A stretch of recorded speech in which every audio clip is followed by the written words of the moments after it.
नमस्कार, मी अरविंद आठले. कालच्या भाषणामध्ये आपण अष्टांग योगावर काही विचार केला. त्याच्यामध्ये यमनियम आणि आसन इथपर्यंत आपण आलो होतो. प्राणायामाचा कदाचित थोडा काही फार घेतला असेल भाग. याच्यामध्ये हल्ली जे योग चालतो हा बराचसा व्यायाम म्हणून चालतो.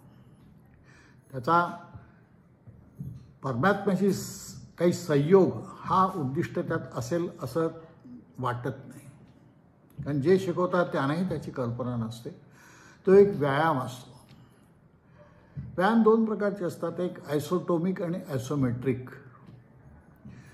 त्यातला आयसोटोनिक व्यायाम हा आसनांना अभिप्रेत आहे की कितीही केला तरी यत्किंचित त्याचा थकवा वाटू नये, हे आसनामध्ये अपेक्षित आहे. स्थिरम सुखम आसनम. कितीही वेळ बसलं तरी 5 तास 4 तास 6 तास कितीही वेळ बसलं एखाद्या आसनात तरी उठताना कुठलाही स्नायूचा आपल्याला दुखावट त्रास काहीही होऊ नये, असं जर होत असेल तर ते आसन बरोबर आहे. आसन सिद्धी त्यासाठी म्हणतात. तर हे हल्ली मी जे पाहतो, मी जे अनेक क्लासेस बघतो, मी स्वतःपूर्वी घेत असे, तर या ठिकाणी आयसोमेट्रिक होतं. 1 2 हा योग नाही आहे. कृपया योग म्हणजे काय समजलं पाहिजे. पतंजल सांगतोय त्याचे कंठ शोषून की स्थिरम सुखम आसनम. मी काल सांगितलं माझ्या याच्यामध्ये की 4-4 तास मी काही आसनामध्ये बसत असे, परंतु तरीही उठल्यानंतर कुठलाही ताण कुठल्याही स्नायूमध्ये नसत असे. तर ही स्थिती यायला पाहिजे. आसन म्हणजे या प्रकारचा आल्याशिवाय आपण पुढे जाऊ शकत नाही.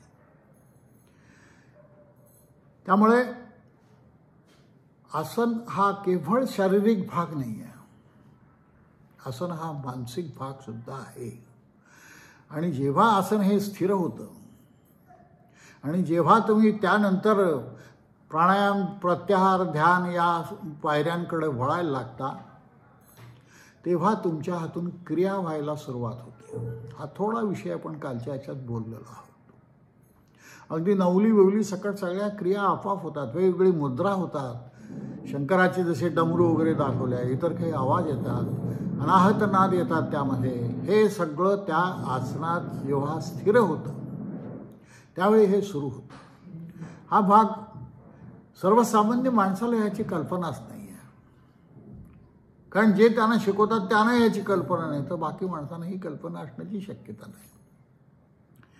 तेव्हा आसन सिद्धी ही आवश्यक आहे. तो कुठलाही असो, तो भक्तिमार्ग असो योगमार्ग. योग आणि भक्ती एकच आहे. भक्ती योग असंच म्हटलं पाहिजे खरं म्हणजे.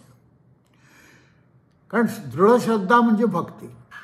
मग ती गुरुवर असो का परमेश्वरावर असो का कुठल्या ऑब्जेक्टवर असो, ही श्रद्धा असणं आवश्यक आहे. सगळं काही तो करणारा आहे त्या ईश्वरावर, ईश्वर प्रणिधान, ईश्वरावर अत्यंत दृढ गाढ अशी निष्ठा पाहिजे.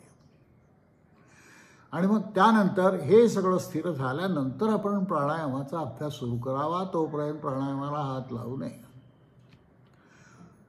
प्राणायामामध्ये मुख्य जो भाग आहे हा लोम अनुलोम. याच्यामध्ये 3 भाग येतात. आत श्वास घेणे याला पूरक म्हणतात, आत श्वास रोखून ठेवणे याला कुंभक म्हणतात, आणि बाहेर श्वास सोडणे याला रेचक म्हणतात. पूरक, रेचक, कुंभक. तर याची एक विशिष्ट अशी पद्धत आहे. हा सिद्ध करायला एक विशिष्ट पद्धत आहे. सुरुवात आपण 1-4-2 म्हणजे 1 मापाने आत श्वास घेणं, 4 माप तो आत ठेवणं आणि 2 मापामध्ये तो सोडणं. पुन्हा ज्या बाजूने सोडला त्या बाजूने तो 1 भागात घेणं, 4 भाग आत ठेवणं आणि 2 भागात तो दुसऱ्या नाकपुडीने सोडणं. याच्यासाठी पहिले काय असावं की दोन्ही सम असले पाहिजे श्वास. आपण पाहतो जनरली की आपल्या नाकपुडीमध्ये कुठली तरी एक जास्ती चालू असते आणि एक कमी चालू असते, किंवा काही वेळा एक बंद असते, एकाने श्वास होत असतो. त्याला सूर्यनाडी आणि चंद्रनाडी असं म्हटलेलं आहे. सूर्यनाडी म्हणजे केवळ उजवीकडून श्वास, चंद्रनाडी म्हणजे केवळ डावीकडून श्वास. हे सूर्य आणि चंद्र शरीरातले जोपर्यंत स्थिर होत नाही, समान होत नाहीत, तेव्हा ही मग मधली सुषुम्ना तो तेव्हा जागृत होते जेव्हा हे समान होतात. इडा, पिंगला, सुषुम्ना अशा 3 नाड्या आपण शरीरात मांडलेल्या आहेत. या नाड्या आपल्या शरीराचं टेम्परेचर कंट्रोल करत असतात, तापमान.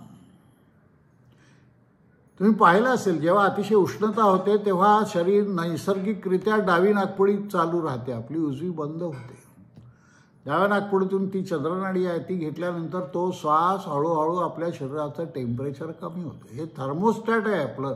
इतका परमेश्वराने खरा विचार केलेला आहे आपलं शरीर उत्पन्न करताना, आपल्या डोक्यातही येत नाही त्या गोष्टी. हे थर्मोस्टॅट आहे. 2 नाकपुड्या का दिल्या आहेत? एक दिली असती तर हवाच घ्यायची होती, एकही नाकपुडी चालली असती की नाही? ती नाही, आपल्याला 2 दिले आहेत. तेव्हा हे 2 का दिले आहेत? ते एक इडा आहे, एक पिंगला आहे आणि दुसरी मधली सुषुम्ना. सुषुम्ना जोपर्यंत चांगली जागृत होत नाही तोपर्यंत ध्यान होत नाही. तुम्ही म्हणा काही डोळे मिटा, माझा अमुक 1 तास होत आहे, मला अमुक दिसते, सगळ्या म्हणा, ह्या सगळ्या तुमच्या मानसिक कल्पना आहेत. खरं असं होत नाही. सुषुम्ना जागृत होणं आवश्यक आहे. आणि ही सुषुम्ना जागृत झाल्यानंतर मग मनाचा समतोल आपोआप होतो. मग सुखदुःख समान हे जे पुढे जाऊन जी समाधी आहे त्यासाठी ह्या सगळ्या प्रक्रिया होणं आवश्यक आहे. आणि म्हणून आपण प्राणायाम शिकतो. मग त्याच्यात सूर्यभेदन नाडी आहे, चंद्रभेदन आहे, अजून काय काय पुष्कळ प्रकारचे प्राणायाम, भस्त्रिका आहे, जरा फुफ्फुसाचा व्यायाम होतो. भस्त्रिकेकडे लोक मुख्यतः पोटाकडे लक्ष देतात. पोटाकडे लक्ष देऊन भस्त्रिका नाही होत. मधला जो तुमचा आतडी आणि खालचा भाग याच्यामध्ये जो एक प्राण पटल ज्याला आपण म्हणू, ते या 2 गोष्टी अलग करत असतं.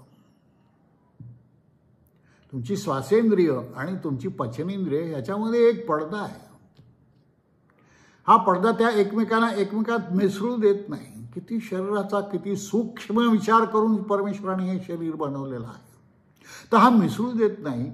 आणि श्वास आपण घेतो तेव्हा फक्त फुफ्फुसाचा संबंध असतो, पोटाचा काहीही संबंध नाही. पोट हे एक बाय प्रॉडक्ट समजा की तुम्ही श्वास घेतल्यानंतर ते मोठे जेव्हा फुफ्फुस होतात तेव्हा आपोआप तो प्राणपटल जे खाली होतं आणि मग त्यामुळे तुम्हाला असं वाटतं की पोट आत गेलं किंवा पोट बाहेर आलं. वस्तुस्थितीमध्ये पोटाकडे काहीही लक्ष द्यायची आवश्यकता नाही.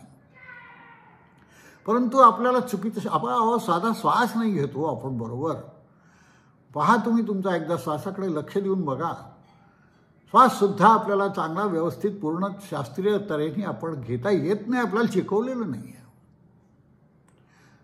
आणि नैसर्गिक का नाही आहे? तर आता कृत्रिम बाहेरचं इतकं काही आपल्या याच्यावर परिणाम करतात की हे सगळ्यामुळे नैसर्गिक स्थिती आपलं शरीर राखणं हेही आता दिवसेंदिवस कठीण होत चाललेलं आहे. तर ह्या गोष्टीकडे अत्यंत काळजीपूर्वक विचार करून ह्या गोष्टी केल्या पाहिजे. तुमचा मार्ग भक्ती मार्ग आहे का, योग मार्ग आहे का, अजून कर्म मार्ग आहे, ह्या कशाला काही महत्त्व नाही. तुमचं शरीर जोपर्यंत चांगलं नाही आहे, ठणठणीत शरीराचे कुठलेही तुम्हाला त्रास तक्रार नाही आहे, तोपर्यंत ह्यातलं काही होत नाही. झालं तरी त्याचं समाधान मिळत नाही. अनेक लोक म्हणतात मी इतके वर्ष अमुक केलं आणि मला अजून काही झालं नाही. कसं होईल रे बाबा? तू सगळ्या गोष्टीकडे लक्ष दिलं आहे का प्रामाणिकपणे? विचार केला आहे का कधी आपल्या शरीराचा? शरीर आपलं शुद्ध स्वच्छ आहे का नाही याचा कधी विचार केला आहे का? त्याचं शरीर शुद्ध आहे, त्याचं मन शुद्ध आहे. आपल्या मनात जर कोणाविषयी विकल्प येत असेल, कोणाविषयी घृणा येत असेल, कोणाविषयी दया येत असेल, कोणाविषयी काय होत असेल, तर त्या ठिकाणी ते मन स्थिर नाही. तुमचं मन अलिप्त राहण्याचा जोपर्यंत तुमचा अभ्यास होत नाही तोपर्यंत पुढच्या गोष्टी खूप आपण समाधी म्हणजे काय, निर्विकल्प म्हणजे काय, सविकल्प म्हणजे काय, त्याचे वाद करत बसतो. अरे तुम्हाला त्यातला काहीचा तरी अनुभव आहे का रे? कुठेतरी 4 पुस्तकात वाचून आपण त्याच्यावर चर्चा करत राहतो. हे अत्यंत चूक आहे. आणि हे चूक आहे आपल्याला समजत नाही. पुस्तकी अभ्यास भरपूर असतो आपल्याला. त्या कदाचित त्या समाधी लावणाऱ्याला सुद्धा माहिती नसेल इतकी समाधीची माहिती आपल्याला असते. कारण आपल्याकडे गुगल आहे, आपल्याकडे AI आहे. यांनी नाही होत. हे प्रामाणिकपणे मला तुम्हाला सांगणं आवश्यक आहे. हा प्राणायाम जर करायचा असेल तर प्राणायामावर आयाम, प्राणायामावर संयम मधला जो कुंभक आहे हा हळूहळू प्रमाणशीर गुरुच्या मार्गदर्शनाखाली हा कुंभकाचा अभ्यास करायचा आहे. 1 4 2 1 6 2 1 8 2 1 10 2 1 12 2 म्हणजे मधला कुंभक जेवढा वाढेल तेवढी श्वासावर तुमचं नियंत्रण येईल. श्वासावर नियंत्रण फार आवश्यक आहे आणि हे आणण्यासाठी याचे अत्यंत शास्त्रशुद्ध अशा प्रकारे याची तयारी करावी लागते, याचा अभ्यास करावा लागतो, वर्षानुवर्ष लागतात. आणि 1:36:2 या प्रमाणात जेव्हा जाल तेव्हा तुमचा केवल कुंभक होईल. केवल कुंभक म्हणजे श्वासाची गरज नाही, नुसत्या कुंभकात राहू शकता तुम्ही. आणि त्या क्षणी जेव्हा ती सुषुम्ना काम करते तेव्हा हे इडा पिंगला आपल्या बंद होतात. केवळ सुषुम्नेवर तुमचा व्यापार चालतो आणि मग तुम्ही भान हरपता. प्राणायामाचं उद्दिष्ट शेवटी मन नष्ट करणं आहे, भान हरपणं. मन मानुनी उन्मन करा ताठी उघडा ज्ञानेश्वरा हा जो आहे हे लक्षात घेतलं पाहिजे. ही का मुक्ताबाई असं म्हणते आहे, ती सुद्धा ज्ञानेश्वरासारख्याला. हा अतिशय महत्त्वाचा असा भाग समजावून घेणं आवश्यक आहे. तेव्हा हा प्राणायामाचा अभ्यास झाल्यानंतर मग हळूहळू तुम्हाला इंद्रिय तुमच्या ताब्यात यायला लागतील. मग आपण प्रत्याहार या स्थितीमध्ये येतो. प्रत्याहार म्हणजे काय की बाह्य वस्तूंकडून आपलं मन संपूर्णपणे आत वळवणे. बाहेरची सगळी आकर्षणं बंद झाली पाहिजे, बाहेरचं सगळं दिसणं बंद झालं पाहिजे. आम्ही डोळे मिटतो आणि आपल्याला भलतंच काय काय दिसत असतं, करतो एक ध्यान आणि ते दिसते तिसरंच काहीतरी. हे जे होतं ना याचं कारण प्रत्याहार नाही आहे. त्यामुळे हळूहळू एककेंद्रित होऊन एकाच गोष्टीचं ध्येय घेऊन, समजा तुम्ही कृष्णाची उपासक असाल तर कृष्णाची मूर्ती समोर उभी राहिली पाहिजे आणि तिला जिवंत करण्याचं सामर्थ्य तुमच्या मनामध्ये असलं पाहिजे. मग ती तुमच्याशी बोलायला लागेल आणि मग तुमचं जीवन पूर्णपणे बदलून जाईल. देवता या उत्पन्न झालेल्या आहेत, या आत आहेत. पंचप्राण पंचेंद्रिय तशा या सगळ्या पंचतत्वाच्या सर्व देवता आपल्यात आहेत. त्यांचे अनुभव मग यायला लागतात. मग एक एक देवतेचे वेगवेगळ्या प्रकारचे अनुभव यावे लागतात, येतात. आणि मग आंतरिक सगळ्या विचारांवर तुम्ही केंद्रित होता आणि हे विचार नष्ट करण्याचं हळूहळू सामर्थ्य तुम्हाला येतं. तिथे तुमची सुषुम्ना काम करते. आणि मग ही जी काय त्या हे सगळं एकदा हे झालं की मग एक धारणा उत्पन्न होते तुमच्यामध्ये. धारणा ही एकाग्रता आहे. सगळ्या बाह्य वस्तूंचं सगळे विचार जाऊन एका वस्तूवर केंद्रित होणे ही आहे धारणा. आणि तुम्हाला काय इतकं सहज वाटलं का ते? भक्तियोग सोपा म्हणणाऱ्या किती लोकांना खरा भक्तियोग साधतो. त्यावेळी मी म्हणतो की सगळं काही देव करत असतो, पण सगळं काही पांडुरंग करतो. आणि पण प्रत्यक्ष करताना व्यवहार आले की मात्र तुमचं मन ते राहत नाही, ते मत राहत नाही तुमचं. एखाद्याने वाईट केलं की तुम्हाला लगेच वाटते की अरे हे वाईट केलं, अरे मग ते पांडुरंगाने केलं हे का बरं तुमच्या डोक्यात येत नाही? सगळं पांडुरंग आहे ना, मग त्याचं भलं वाईट करणाराही तोच आहे ना, मग त्याच्यात तुम्ही ऑब्जेक्शन घ्यायचं कारण काय? त्याला शिक्षा करतो असं म्हणण्याचं कारण काय? त्याचे दोष काढण्याचं कारण काय? कारण तुम्ही दोषी आहात म्हणून तुम्हाला त्याचे दोष दिसतात. जेव्हा हा माणूस उन्नत होतो जीवात्मा, तेव्हा त्याला कोणाचेही दोष दिसत नाहीत, कारण ते सगळ्यात तो स्वतःला पाहत असल्यामुळे ते दोष त्याच्यात आहेत ही भावना आणि ते काढण्याचा तो प्रयत्न करतो. तेव्हा ही अशी जी धारणा आहे, मनाला एका विशिष्ट विषयावर स्थिर करणे, ह्याला आपण धारणा म्हणू. आणि मग त्यानंतर ध्यान चालू होतं. ध्यान तर खूप लांबची गोष्ट राहिली. ध्यान इतकं सोपं नाही आहे. डोळे बंद केले आणि मला सगळं दिसायला लागलं, परमेश्वर दिसतो, तो बोलतो, अरे हे इतकं नाही आहे हो सोपं. ते तुमचं मन आहे, विचित्र मन, ते मनाच्या कल्पना आहेत. असं इतकं सोपं नाही आहे. आयुष्य शेकडो आयुष्य घातल्यानंतर कुठेतरी काहीतरी थोडंसं होतं. शेकडो वर्ष, आज 10, 20, 25, 50 वर्ष झाली तेव्हा मला कुठेतरी एक एवढंसं एक छिद्र दिसतं आहे प्रकाशाचं की आहे बा असं काहीतरी आहे. पण लोकांना करायला लागल्यावर अनेक सुवास यायला लागतात, सगळं काय काय सगळे हे भास आहेत, हे समजत नाही. हे इतके सत्य असतात की ते सत्यच वाटतात. ही वैचारिक भूमिका तुमची अत्यंत तयार होणं आवश्यक आहे. तेव्हा ध्यान करणं म्हणजे एखाद्या विशिष्ट ध्येयाचं ध्यास धरणं, एखाद्या विशिष्ट देवतेचं ध्यास धरणं आणि ती देवता तुमच्या समोर येऊन जागृत करणं, याला तुम्ही ध्यान म्हणाल. माझी जी सुरुवात मी केली ही पहिले त्या देवतेचे डोळे पाहायचे. डोळ्याचं ध्यान हे अतिशय महत्त्वाचं ध्यान आहे. सगळं काही डोळ्यात आहे. हो, सूर्यचंद्र म्हणतो डोळ्याला उपमा दिली आहे सूर्यचंद्राची, ते खरोखरच सूर्यचंद्र आहेत. हे डोळे बंद करून जेव्हा तुम्ही समोर त्या देवतेचे डोळे आणतात, ह्या देवतेचे डोळे कसे असावेत? कुठल्या देवतेचे? सगळ्या देवतांचे डोळे एकाच टाईपचे आहेत का? नाही. डोळ्याच्या कडा पहा, ह्या कडा समान असतात. या आकाश तत्वातल्या ज्या देवता आहेत, विष्णू कृष्ण, यांच्या डोळे हे सरळ सरळ असतात, कमळाची पाकळी सरळ. परंतु तेच गणपती किंवा यांचे डोळे पहा, ते तिरके असतात. देवी किंवा गणपती यांचे डोळे तिरके असतात, असे सरळ नसतात, तिरके असे असे असतात एकमेकाचे, या प्रकारे.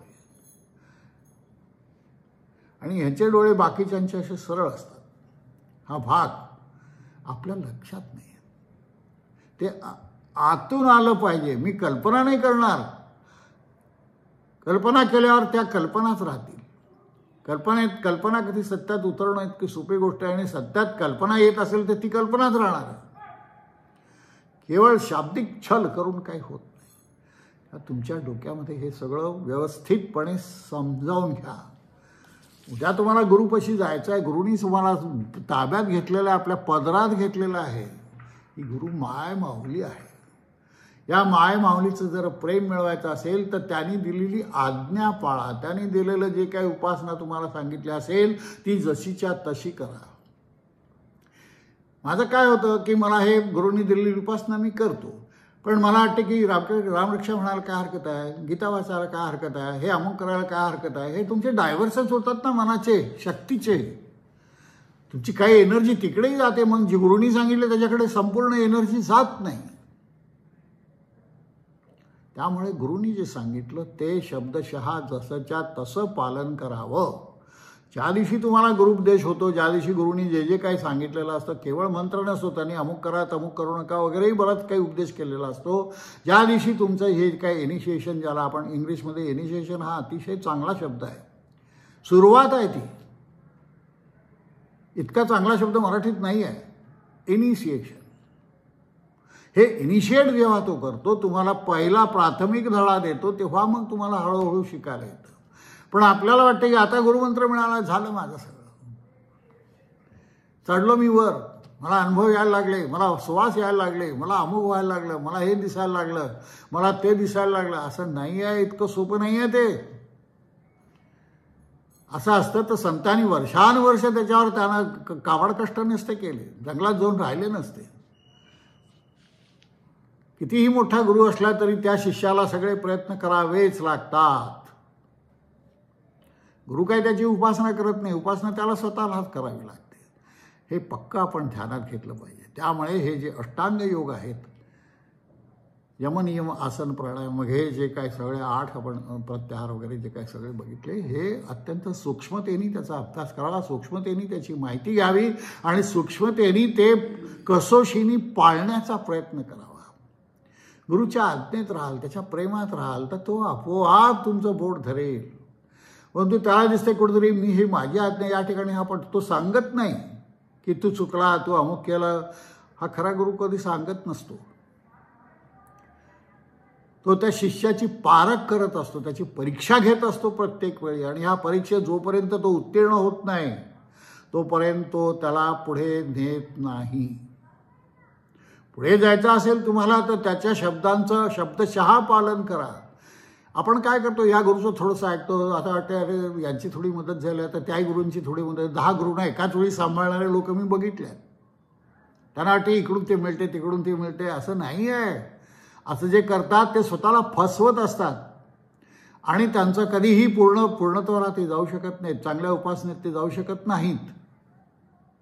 हा माझा वैयक्तिक गेल्या 50 वर्ष उपासनेचा आणि अनेक यातले अनुभव घेतल्यानंतरचा माझा तुम्हाला सल्ला मी देऊ इच्छितो.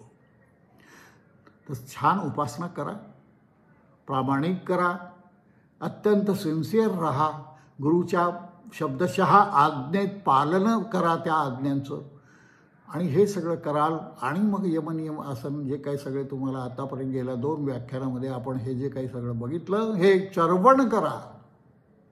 एकदा ऐकून भर पडत नाही, ते 10 वेळा ऐका. मनावर असं ते कायम बिंबलं गेलं पाहिजे. हे मनावर बिंबवलं तर आज ना उद्या.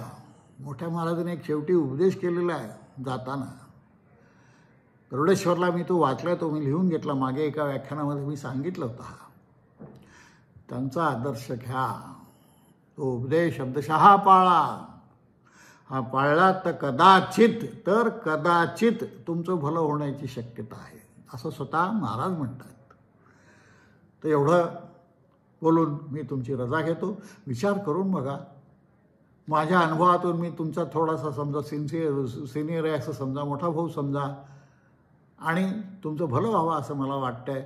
त्यामुळे हा छानपैकी तुम्ही स्वतः आत विचार करा, अंतर्मनात घुसा आणि हे सगळं फॉलो करण्याचा, आचरणात आणण्याचा प्रयत्न करा. आचरण जोपर्यंत नाही तोपर्यंत पुढे काही नाही. आचरणाला प्रचंड महत्त्व आहे. हे आचरणाचं महत्त्व जाणा आणि त्याप्रमाणे आचरण करा. सगळ्यांशी प्रेमाचा व्यवहार करा. प्रेम द्याल तर प्रेम मिळेल. नमस्कार.